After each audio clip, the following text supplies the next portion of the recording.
سا اس کی ترقی ذرا مشکل ہے، لیکن آپ کے لیے مشکل نہیں ہوگی۔ آپ سبحان اللہ کی صلاحوں میں توجہ سے سنیں گے۔ صوفی مقصود تبسم صاحب دبئی کے شاعر ہیں۔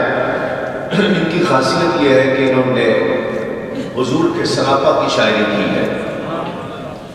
گویا مثال کے طور پر اس جگہ میں لب مبارک کی الگ بات کہی، دندان مبارک کی الگ بات کہی، زبان مبارک کی الگ نعت کہی ہے، نالین پاک کی الگ نعت ہے، تلو مبارک کی الگ نعت ہے۔ میں نے جس کا انتخاب کیا ہے جس کلام کا، کلام پر تو آپ سبحان اللہ بعد میں کہیں گے، میرے انتخاب پر سبحان اللہ پہلے کہیں گے۔ موضوع سن لیجئے کہ میں نے کس کا انتخاب کیا ہے۔ میں نے حضور کے حسین تلووں کا انتخاب کیا ہے۔ کون کون سننا چاہتا ہے؟ سبحان اللہ کی صداؤں میں یہ دیکھنا چاہتا ہوں۔ پاکستان میں نے ابھی پڑھے ہیں تو لوگ کہنے لگے جی مشکل ہے یہ ذرا تھوڑے سے اشعار۔ میں نے کہا مشکل ہے تو ٹھیک ہے، آہستہ آہستہ سمجھ میں آ جائیں گے۔ پہلے لوگوں کی سمجھ میں غرافان اللہ کا ذکر بھی نہیں آتا تھا، لوگ مجھے یہی کہتے تھے۔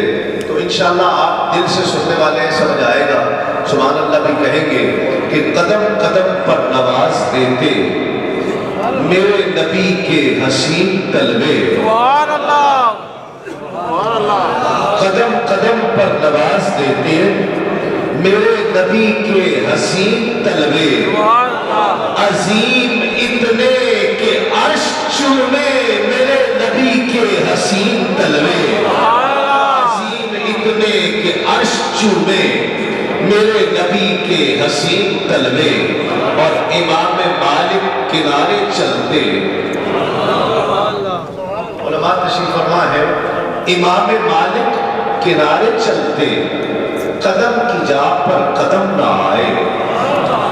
امام مالک فقہ کے امام ہوئے ہیں اور ایسے عاشق رسول کہ ساری زندگی مدینہ پاک میں گزاری، جب تک مدینہ پاک میں رہے جوتے نہیں پہنے۔ کہیں ایسا نہ ہو حضور کے قدموں پر میرے جوتے آ جائیں، ننگے پیر چلتے، اور اس کے باوجود اتنی احتیاط میں بھی کہ جوتے نہ پہنے پھر بھی کونے کونے پر چلتے تھے، کہیں حضور کے قدموں پر میرے قدم نہ آ جائے۔ اور ساری زندگی مدینہ پاک سے نہیں نکلے، جب آپ باہر جاتے تو لوٹنے کی جلدی کرتے۔ کسی نے پوچھا حضرت آپ مدینہ پاک واپس جانے کی اتنی جلدی کرتے ہیں؟ فرمایا اس لیے کہ کہیں ایسا نہ ہو مجھے موت مدینے سے باہر آ جائے، میں چاہتا ہوں کہ مجھے موت مدینے میں آئے۔ یہ شعر سنیے اور ایمان تازہ کیجئے۔ شاعر کہتے ہیں کہ امام مالک کنارے چلتے، قدم کی جا پر قدم نہ آئے۔ امام مالک کنارے چلتے، قدم کی جا پر قدم نہ آئے، کہ یہ راہیں وہ تھی جہاں لگے تھے میرے نبی کے حسین تلوے، یہ راہیں وہ تھی جہاں لگے تھے میرے نبی کے حسین تلوے۔ اور شعر حاصل کلام ہے اور توجہ کے لائق، آپ سمجھ جائیں گے اور پھر سبحان اللہ کہیں گے کہ شاعر معراج کا ذکر کر رہا ہے۔ جبریل امین آئے تھے حضور کو لے جانے کے لیے، لیکن جبریل امین کی بھی اتنی جرأت نہیں تھی کہ آپ کو جگائے۔ کیسے جگایا؟ شعر سنیے اور پسند آئے تو ہاتھ اٹھا کر سبحان اللہ کہنا ہے۔ قرض ہے آپ پر کہ جگانے کی ان میں کب تھی جرأت، بس اپنے کافوری ہونٹ رکھ کر جگانے کی ان میں کب تھی جرأت، بس اپنے کافوری ہونٹ رکھ کر ادب سے روح الامین چومے میرے نبی کے حسین تلوے، ادب سے روح الامین چومے میرے نبی کے حسین تلوے، جگانے کی ان میں کب تھی جرأت، بس اپنے کافوری ہونٹ رکھ کر ادب سے روح الامین چومے میرے نبی کے حسین تلوے، ادب سے روح الامین چومے میرے نبی کے حسین تلوے۔ اور خدا نے اس کی قسم اٹھا کر جہاں میں عظمت نشان بنایا، لا اقسم بہذا البلد وانت حل بہذا البلد،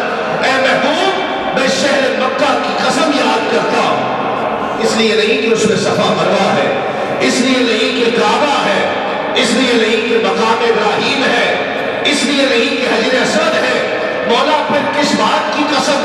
فرمایا وَأَنْتَ حِلٌّ بِهَٰذَا الْبَلَدِ، اے محبوب میں شہر مکہ کی قسم یاد کرتا ہوں، اس لیے کہ اس شہر کی گلیوں میں تو چلا کرتا ہے، تیرے قدموں کے وجود کا صدقہ ہے، تیرے وجود کا فیض ہے۔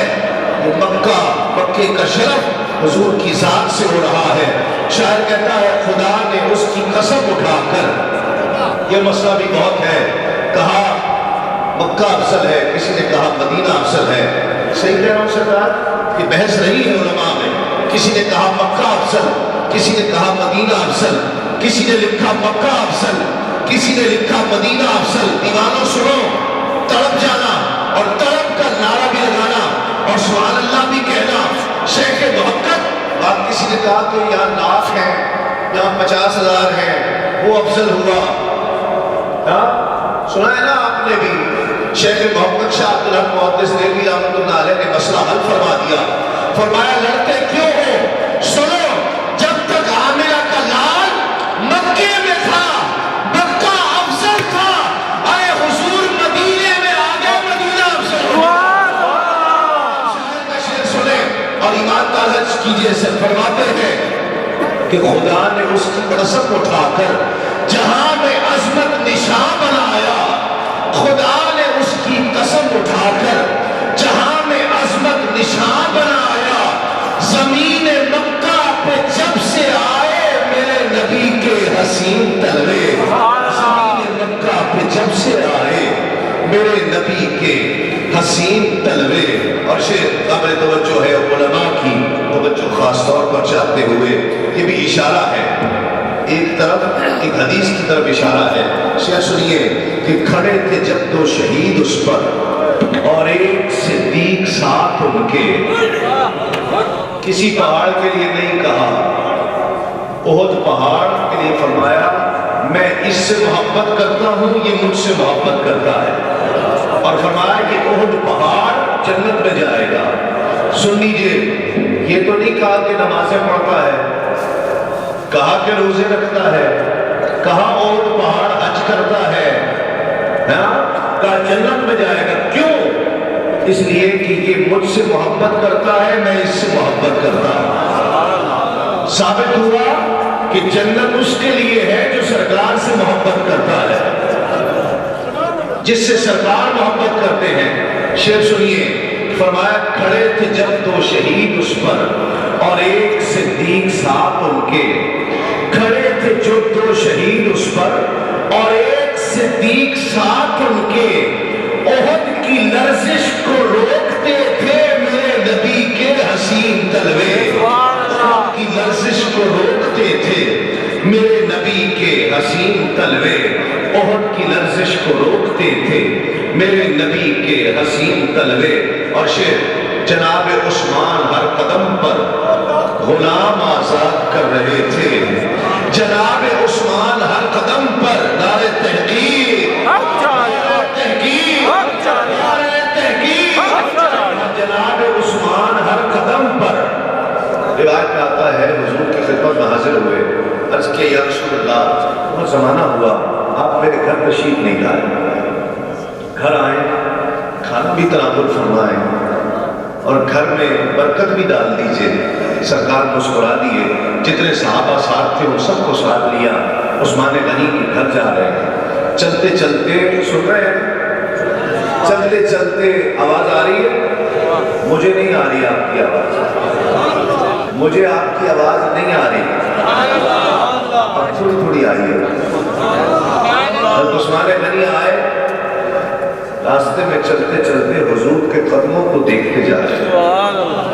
حضور رک گئے، عاشق ہو تو ایسا ہو، عاشق ہو تو عثمان غنی جیسا ہو، عاشق ہو تو صدیق اکبر جیسا ہو، عاشق ہو تو فاروق اعظم جیسا ہو، عاشق ہو تو مولا علی جیسا ہو، جو عشق سکھا رہے ہیں، عشق سکھا رہے ہیں۔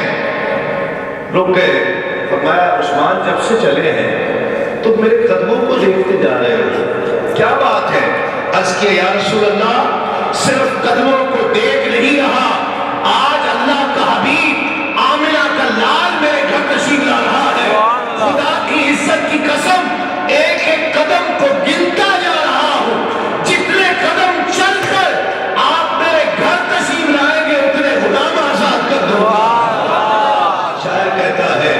جناب عثمان ہر قدم پر غلام آزاد کر رہے تھے، جناب عثمان ہر قدم پر غلام آزاد کر رہے تھے۔ نجات کا مژدہ لے کے آئے میرے نبی کے حسین طلبے، نجات کا مژدہ لے کے آئے میرے نبی کے حسین طلبے۔